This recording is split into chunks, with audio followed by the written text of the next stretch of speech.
Are you looking for a good negotiation strategy after a home inspection? Do you want some home inspection tips for sellers? And what is a buyer's reasonable request for repairs? That's what we're talking about today, so let's get started. Hi, I'm Becky McCulley, real estate broker here in Charlotte, North Carolina. Today's topic is good negotiation after a home inspection. So what is a buyer's reasonable request for repairs? Within the first few weeks of going under contract with a buyer, your buyer will be doing many inspections. It will first start out with a general inspection. That typically costs them about $500 and it's at their expense. Once that's been complete, the inspector may recommend further inspections by licensed contractors, such as a plumber, an electrician, a roofer, or maybe even a foundation structural expert. Now, every home sells as is under North Carolina law. So, what you need to remember is experience shows that buyers, once they've read through all of the inspection reports, are going to submit a North Carolina Association of Realtors request for repairs document to the seller. The buyers will pour through all of those inspection reports and they'll probably get a little bit nervous because there's always going to be things wrong with the home.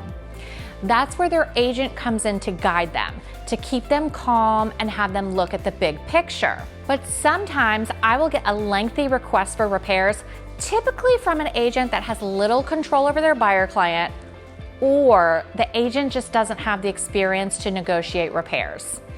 Now, when the seller receives this lengthy list of repair items that the buyers want rectified, they typically want to push back and say, absolutely no, the contract in North Carolina is as is.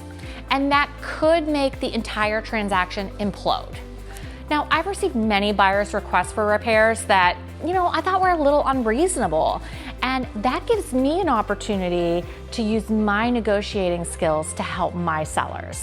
So, what will happen with the inspection is that the inspector will write something is perhaps at the end of its usable life, or they'll recommend replacement. So for instance, a hot water heater usually lasts 12 to 15 years. Now they can last much longer than that, but it's a typical lifespan.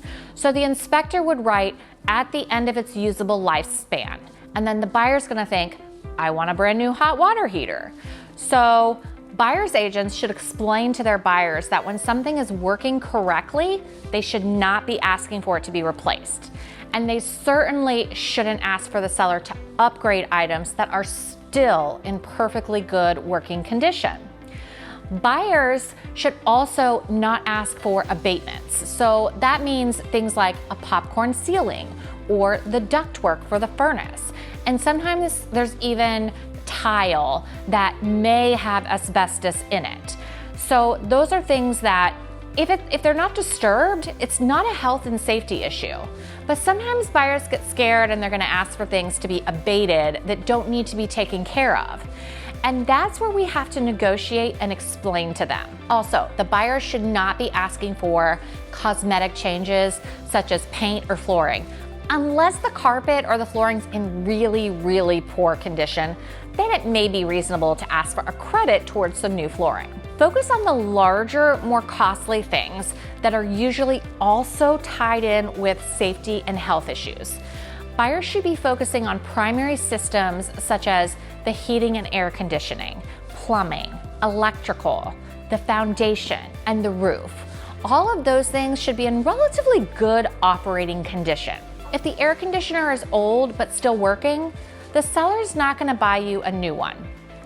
But if there's a roof leak and it's creating mold, they are usually going to subsidize any health or safety hazards because if we cancel the contract, the problem doesn't go away.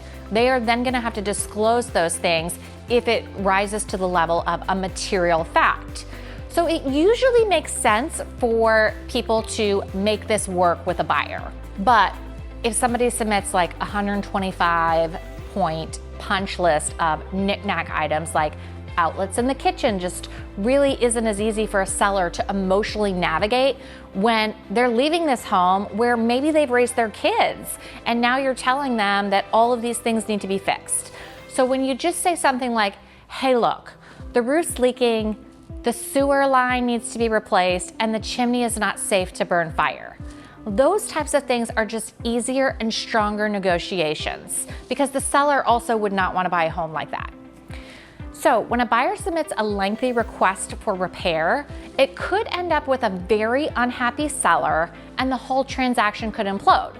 But if you remain calm and you look at that laundry list and you determine a few things that you're willing to take care of, and we go back to negotiating, the buyers typically will accept that. Now, if you're accepting a buyer's contract that has an FHA or a VHA loan, they do have certain conditions. For example, they don't allow any peeling paint throughout the house. They'll look at the flooring. If there's holes or trip hazards, things like that, they may require that those things be repaired in order for the buyer to get their loan approved. I recently just helped sell a house that the pedestrian door between the garage and the house was hollow core. So that means that it wasn't a solid door.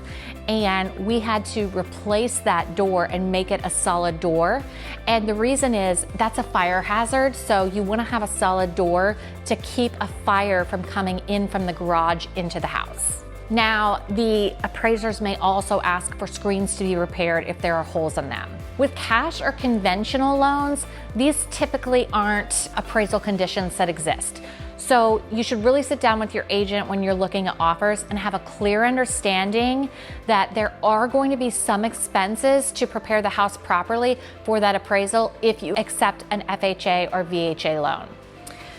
So once the appraisal is done, then they will come back to us and give us the conditions. We'll go back, we'll do any of the repairs that we agreed to, then the appraiser will come back and verify that those repairs were made. Sometimes it makes sense that your highest and best offer is a VA or FHA offer, and it may cost you $1,500 to correct the appraisal conditions. So then in that situation, it may make sense to make those repairs. The bottom line is, we do want your buyer to have a safe, livable home. They're not buying a new construction home. So when you get that lengthy repair request, you can say no. But again, I think that you should look at a few items, get to that win-win situation, because any material facts or defects identified by your current buyer will need to be disclosed to your next buyer, and you could end up in the same place again. So it's always, in my opinion, better to work with the buyer you have and negotiate as strongly as we can to get to a win-win situation. The last thing I want to talk with you about is, in lieu of doing the repairs, you can give a buyer a credit towards the repairs. That way, at the close of escrow, they will get that credit, and then after it's closed, they can go and do the repair if they choose to. Now, the other side of that is that as the seller, you'll have no liability based on those repairs. So that's typically what I like to do, is negotiate a dollar amount to give to the buyer at close of escrow. I hope you found this of value. If you did, please give me a thumbs up, hit that like button, because it really helps me out and helps others to find my content. If you have comments or questions, go ahead and drop them below. I'll be sure to answer any of those, and I look forward to seeing you next week.